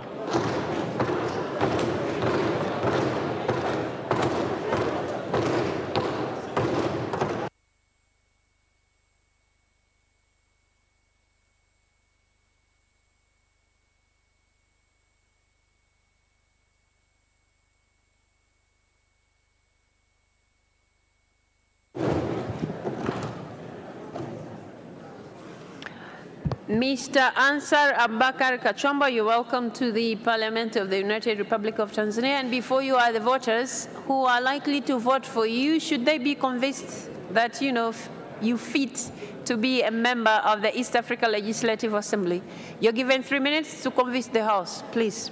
Thank you very much. Honorable Speaker of the National Assembly, Honorable the Prime Minister, Honorable Ministers, and honorable members of the Parliament. My name is Kachwambwa Ansar Abubakar. Please take note that I'm a zealot, a patriot, and compromising member of Chama cha Mapinduzi. Why am I contesting for this position? First of all, it is my right. Being a Tanzanian, mature, with enough exposure, educated, it's my right to contest for that position. Secondly, we are all aware that the duties and functions of the Member of Parliament are uniform all over the world. They are universal, they are known. You are the lawmakers, you are engaged in debates about national issues, you approve the budget, you supervise the government, you stand as an arm of the state. These duties are uniform all over the world. But purely, personally, the following will be the principles which will guide me in the execution of my duty and functions as a member of the Parliament. These are the principles which will guide me. Principle number 1, the national interest. Principle number 2, security of our region. Principle number 3, business. I would like to explain briefly on principle number 1, on the national interest. The national interest is a dynamic term. It depends on the circumstance. At one time, it could be a surge of refugees, it could be terrorism or anything. But once the event is defined as the national interest, then my duty starts there. What will be that duty? That duty will be with the spirit of the nation, with the patriotism, to make sure that the national interest is protected, safeguarded, entrenched, deep-rooted, and uncompromised. And I'll be accountable for that. Thank you, Madam Speaker. Thank you so much. Okay, I'm only seeing one member who would like to ask you a question. Honorable Hadija Taya. Thank you so much, Honorable Speaker. I would like to ask the question to Mr. Kachwambwa. What is your witness that can be a benefit to our country? I beg your pardon? I'm asking you, what is your witness that can be a benefit to our country? What is your witness that can be a benefit to your country? Is that witness or weakness?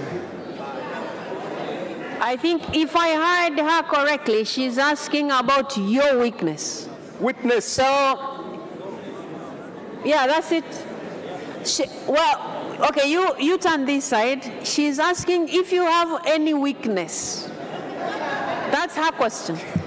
So you can tell the House if you have any weakness. Enough, I don't have any weakness. Okay, members, that was the only question that a member had risen up to ask. Okay, so you're given 30 seconds to wind up and then you can leave. Naomba kura zenu za ndio. Asanteni sana. You can repeat the same thing in English. Please, I beg for your vote. May God bless you. Thank you so much. You may now leave. Thank you. Thank you so much. And katibu anayefuata. Anayefuata ni ndugu James Kinyasi Milia. Ndugu James Kinyasi Milia.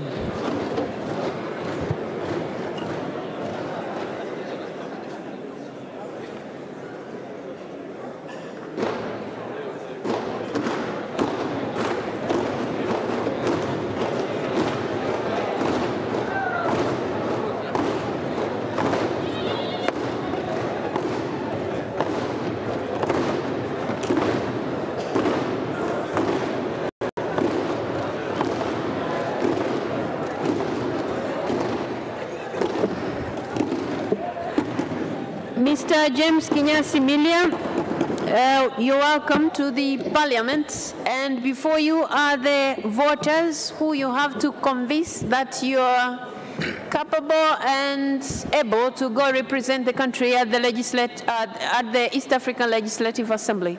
So you're given 3 minutes to convince the House, please. You have the floor.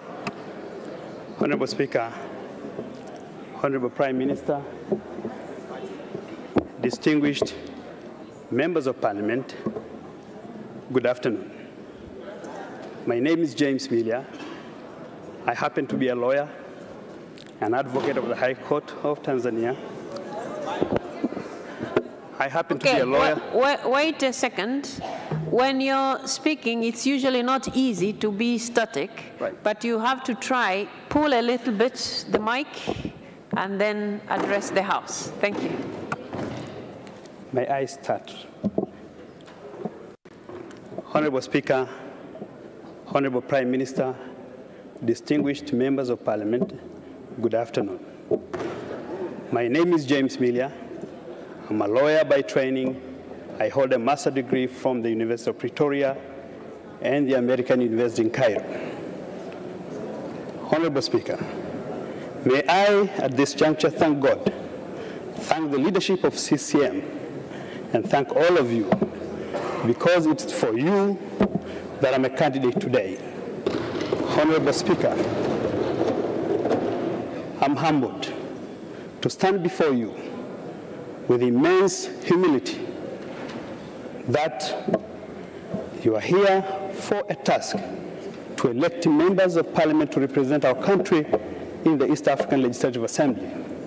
I believe in the EAC Assembly for a few reasons. One, it creates diversity. And diversity to me is strength and not a weakness.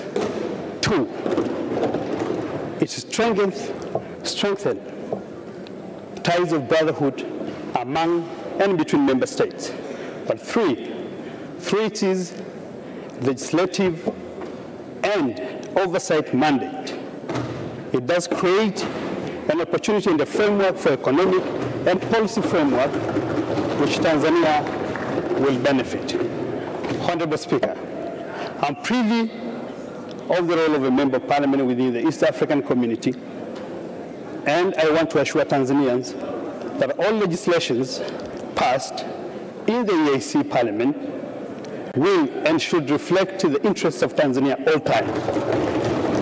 Honorable Speaker, I want to assure Tanzanians, through your Parliament, that at all times and always, I will stand up for Tanzania, even if the sky was to fall. Honorable Speaker, I qualify for this position. One, because I'm a lawyer, I'm patriot, and also I got a training through this Parliament for 5 years to legislate. Thank you so much, Mr. Milia. The members of parliament have heard you. And okay, there's one member of parliament who has reason to ask you a question. Honorable Judith Kapinga. Thank you, Honorable Speaker. One amongst our interests as a country is to promote Swahili language to be spoken in regional blocks, including East African Community and Southern Africa Development Community and beyond. How are you going to further this interest? Excuse me, Honorable Speaker, I've not heard it well. Can she repeat it again? I'm sorry. No. One amongst our... Wait a second. Wait a second. Honorable Judith Kapinga, may you repeat yourself, please? Yes, Madam Speaker. One amongst our interests as a country is to promote Swahili language to be used in regional blocks such as East Africa Community and Southern Africa Development Community. So how are you going to further such interests? You have heard, Yana? Honorable Speaker, wait a second. Have you heard the question? Yes. All right, please go ahead. Honorable Speaker, I thank you for the question. It's a great question, but one has to understand that I'm going to the East African Legislative Assembly not really to represent my own personal views. If my country and the Foreign Affairs Ministry agrees that this is what you're going to present to other nations, if they say it's Swahili today, Swahili tomorrow, I'm good to go. And I'll stand for that. But as a member of a member of parliament from Tanzania, I will not take my own personal views, but views of my country. That's my question, if I understood her question well. Thank you so much. There is no other person standing to ask you questions, so I give you 30 seconds to wind up, then you may leave. Thank you. Honorable Speaker, distinguished members of parliament, I'm before you. Please, I was among and in this floor, please give me the chance to serve this nation as an AC member of parliament. Please vote for me. Thank you so much. You may now take your leave. Thank you.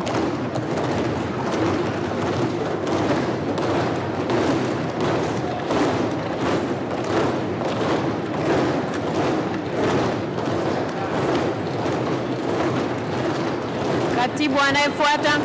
Anayefuata ni Dr. Ngwaru Jumanne Magembe.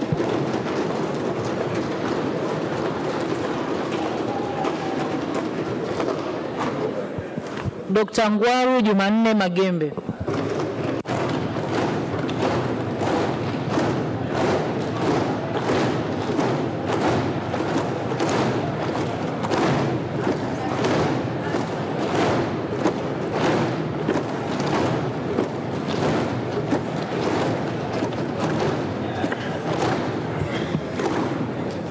Dr. Ngwaru Jumanne Magembe, you're welcome to this August House, which is going to vote for you. And before you are members who are ready to hear from you so that you convince them why you are, why they should vote for you. So you're given 3 minutes to convince the House.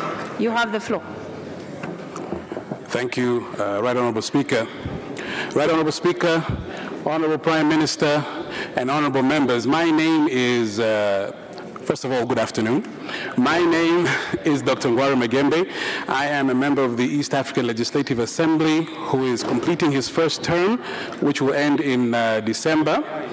Right Honorable Speaker, honorable members, it has been an honor and a privilege beyond any words can possibly convey to represent my country in the East African Legislative Assembly. And I would like to start, Right Honorable Speaker, by thanking this August House from the bottom of my heart, for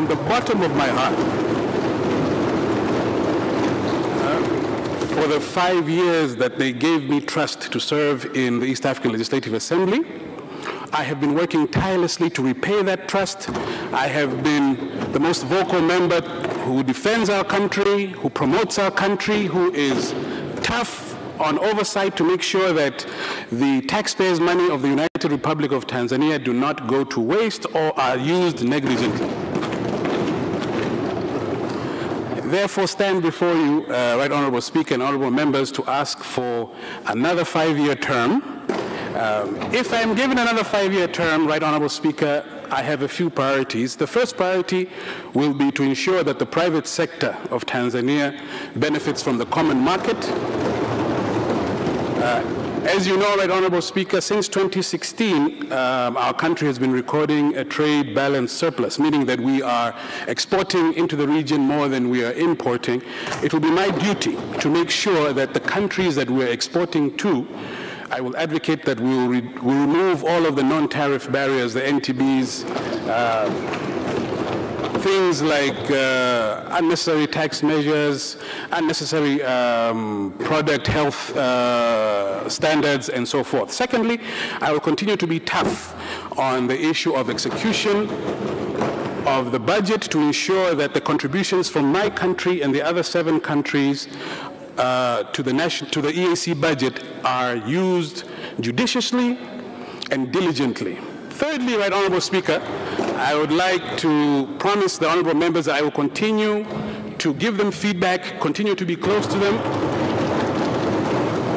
because, honorable members, without you, there can be no me. Bila nyinyi. Thank you so much. Hamna mimi. Thank you so much. There is only one member standing to ask you. Oh, there are 2. So we have Honorable Jerry Sla, followed by Honorable Kigwangala. Thank you, Honorable Speaker, or rather Right Honorable Speaker, for giving me this opportunity to ask one question to Honorable Dr. Ngwaru Jumanne Magembe. I'm quite impressed, not only for your strong and credible presentation you just presented to us, but also for your pronounced academic qualification to a young age. And I'd like to ask you one question. When you are elected to represent us on 2017, East African Community had 5 member states by then. Currently, we are aware that South Sudan and Congo have joined the East African Community.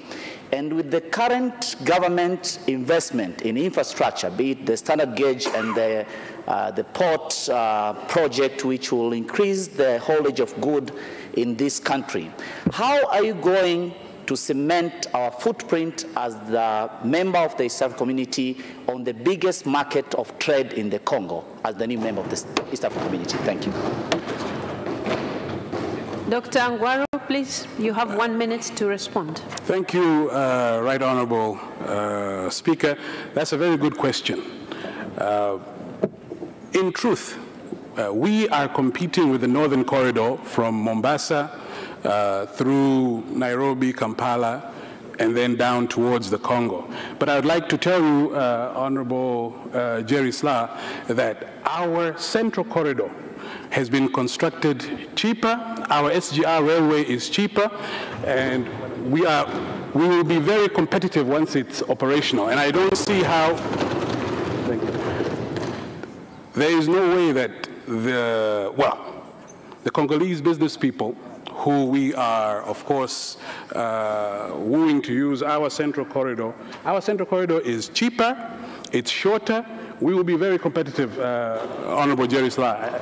I don't want to say too much more in case I step on the toes of the executive, Honorable Prime Minister, and the Minister of Foreign Affairs. But that's a very good question. Thank you so much.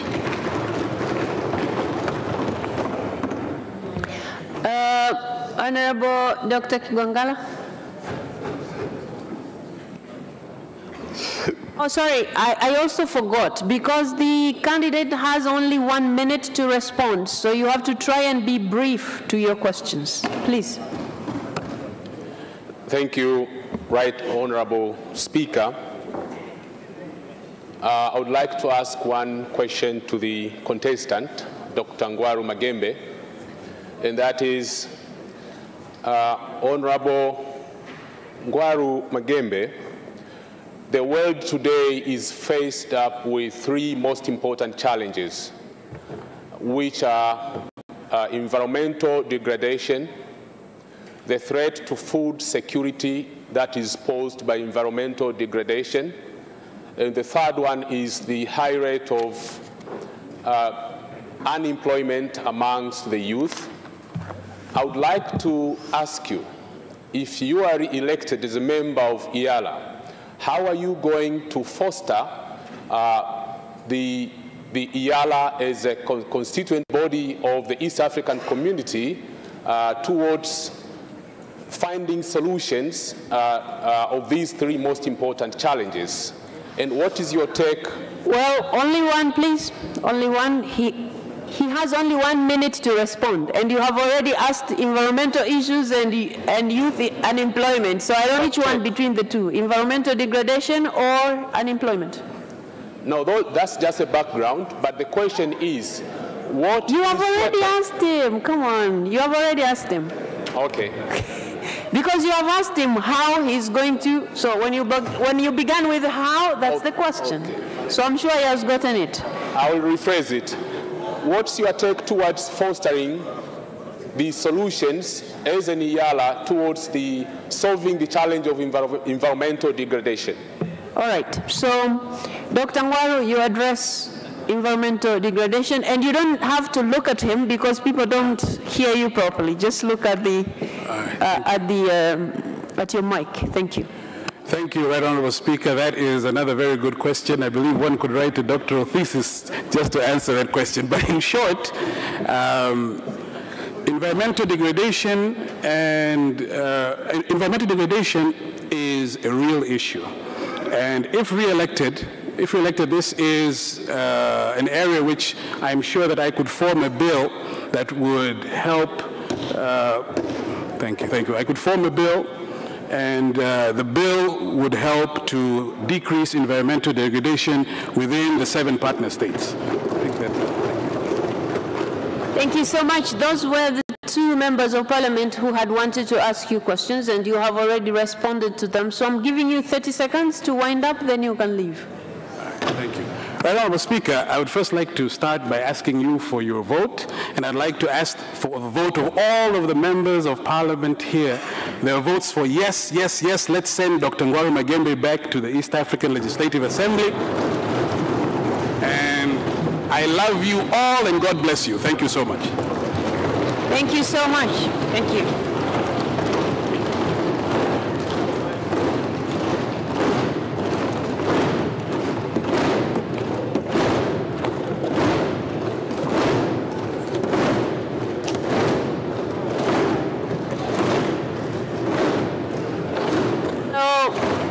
Members,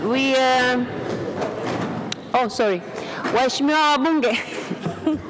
Waheshimiwa wabunge, kwa kutumia kanuni ya 34 na fasili ndogo zinazofuata hapo, tutaendelea na hii shughuli mpaka tumalize. Kwa hivyo katibu, endelea kuita waliosalia. Anayefuata? Anayefuata ni ndugu Adui Saif Kondo.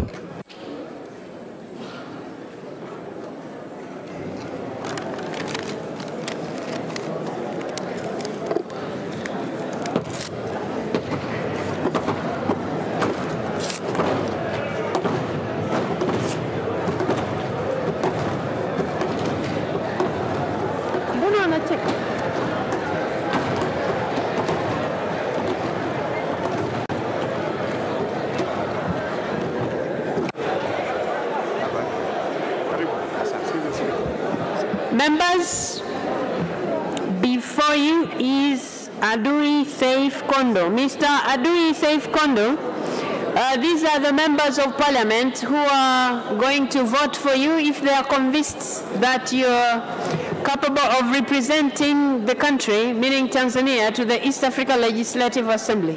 So you are given 3 minutes to explain about, yourself, and so convince the members to vote for you. So you have the floor. 3 minutes.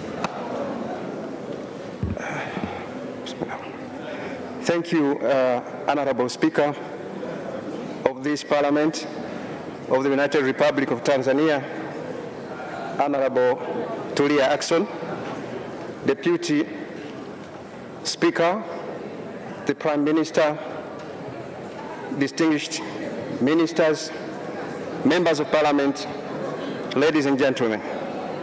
Greetings to you all. My name is Adui Saif Kondo. I was born 60 years ago, and I'm here asking for your votes to enable me become a member of Parliament in the East African Legislative Assembly. Educationally, I have a master's degree in sociology. It was found in the University of Dar es Salaam. I have also the first degree in the same discipline, same university. Regarding my work experience, I'm advocacy officer by nature, because I've been working for the marginalized groups right from the moment when I finished my schooling. I started working with the Dogodogo Center Street Children Trust, and then ended by working in Under the Same Sun. As you are all aware, that from the beginning, from between of the 2000 decade in Tanzania, there happened some bad things to people with albinism in Tanzania. This was way back 2007, when we heard for the first time in Tanzania a person with albinism has been killed in Sengerema. Thereafter, murder and bad activities towards people with albinism was so common. So Under the Same Sun was formed in 2008, and it was formally launched here to do what we call public education on albinism. I was the teacher who went through this country educating the public on albinism. And as you can see, there is safety and security of persons with albinism. So my intention, if you allow me to go to the EALA, I want to do the same at the capacity of East Africa, because such practices against persons with albinism and people with disability in general are happening almost in every corner of the continent of Africa. Thank you so much. And there is no member of parliament rising up to ask you a question, so I'll give you 30 seconds to wind up, then you can take your leave, please. I beg your pardon, I didn't hear. I'm saying the members of parliament have understood you and they have no questions. So I am giving you 30 seconds to wind up, then you can go. Thank you. Thank you, Your Excellency Speaker, the High Table, members of Parliament, ladies and gentlemen. Please vote for me to enable me become an ELA member. And thank you very much. Thank you so much. You may now take your leave. Thank you. Thank you so much. Okay. You can go now. Thank you. Wait a second. Somebody is coming to show you the way out. Okay. Katibu anayefuata? Anayefuata ni ndugu Mohamed Msham Gulangwa.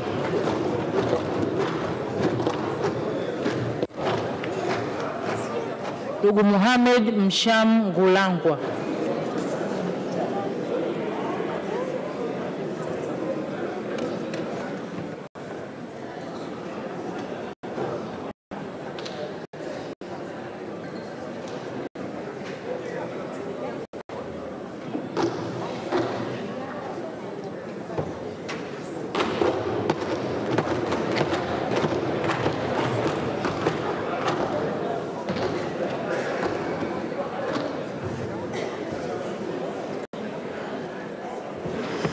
Mr. Mohamed Msham Gulangwa, you're welcome to the House. Before you are the members of Parliament who are likely to vote for you when they are convinced about your capabilities of representing the country at the East Africa Legislative Assembly. So you're given 3 minutes to express yourself. Please, you have the floor. Thank you, the Honorable Speaker, the honorable members of the Parliament. Before you is Engineer Mohamed Msham Gulangwa, possessing a master's degree in Engineering Management from the University of Dar es Salaam, also holding an MBA degree from the Open University of Tanzania, holding a bachelor's degree in civil engineering from the University of Dar es Salaam, and also registered as a professional engineer with the Engineers Registration Board of Tanzania with the registration number PE 3166. Standing before you, I request for your votes to represent the nation in the East African Legislative Assembly. The Honorable Speaker and the members of Parliament, I humbly request for your votes. Okay. There is one member of Parliament who has just risen up to ask you one question. Honorable Mwanaisha Ulenge. I should know you are the member of IALA.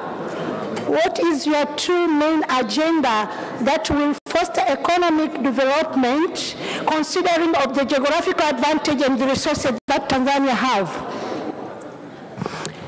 Okay. Mr. Mohamed Mshangulangwa, you have 1 minute to respond. The Honorable Speaker, the members of Parliament, being a representative of the nation in the Assembly, I'll be led by the instructions from the nation because I'll be representing the same. So what I'll be doing there, I have passed through the core values of the EAC, and I know that team spirit, I'll be obtaining the instructions and the directions from the nation. So there was only one member who was interested in asking a question, so I'm giving you, there's somebody else? Honorable Condestas Charo. Thank you, Madam Speaker, for the chance. I just want to ask one question to Mr. Candidate. As we know for now, Congo DRC have joined to East African community. And one of among the national interests is to make sure we reach the Congo market. So, Mr. Candidate, when we give you the chance, what are you going to make sure that our country will reach Congo market compared to another East African countries? As I responded to the first question. Wait a second. Mr. Angulangwa, you have to be called first before you speak, before you address the House. Speaker. So now you have the floor. You have the floor. Yeah, the Honorable Speaker, the Honorable members of the Parliament, as I